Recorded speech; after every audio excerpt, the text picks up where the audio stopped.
أعوذ بالله بسم الله الرحمن قل كفى بالله شهيدا যে মহিষী মহিলা শত চাপের মুখে গ্রেপ্তারের বয়েরীয় বেশি শেখা অনেক অত্যাচার নির্যাতন করেও তাকে দেশ থেকে বাধ্য করতে পারে নাই, দেশ থেকে বাধ্য করতে পারে নাই শহীদের আশা সরকার, পারে নাই ফখরুদ্দিন মঈনুদ্দিন। উনি কখনো এই দেশবাসীকে বিপদে ফেলে দলের নেতা কর্মীদেরকে বিপদে ফেলে উনি কখনো দেশ ত্যাগ করেন। আজকে সেই মহিষী নারী আমাদের প্রাণপ্রিয় নেত্রী রাষ্ট্রপতি খালেদা জিয়া, ওনার অবস্থা সংকটাপন্ন। ওনার জন্য আজ সমস্ত দেশ এবং দেশের বাহিরেও আজকে ওনার জন্য দেওয়া হচ্ছে।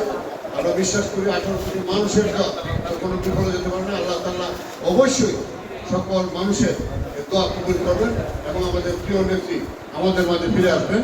আপনাদের সবাই আপনারা মন খুলে ওনার জন্য দোয়া করবেন।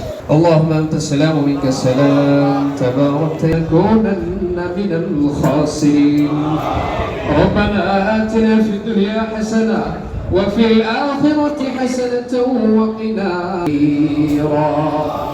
ربنا إننا سمعنا مناديا ينادي للإيمان أن آمنوا بربكم فآمنا হয়েছে আমরা তোমার শহীদের বলে হাত বাড়াইলাম।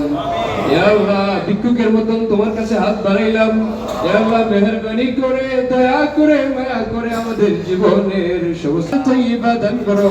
ইয়া আল্লাহ প্রেসিডেন্ট জিয়াউর রহমান সাহেব আল্লাহ কবরে আছেন, ওনার কবরকে তুমি জান্নাতের বাগিচা বানিয়ে দাও। ইয়া আকরামুল আকরামিন ইয়া যাল কুওয়াতিল মাতিন। ইয়া আল্লাহ আমাদের একজন নেতা আল্লাহ মনোনয়ন পেয়েছেন, আল্লাহ উনি যেন বিপুল ভোটে পাস করে আল্লাহ জনগণের জন্য কাজ করতে পারে সেই তৌফিক দান إنك أنت التواب الرحيم وصلى الله تعالى على خير خلقه محمد وعلى آله وأصحابه.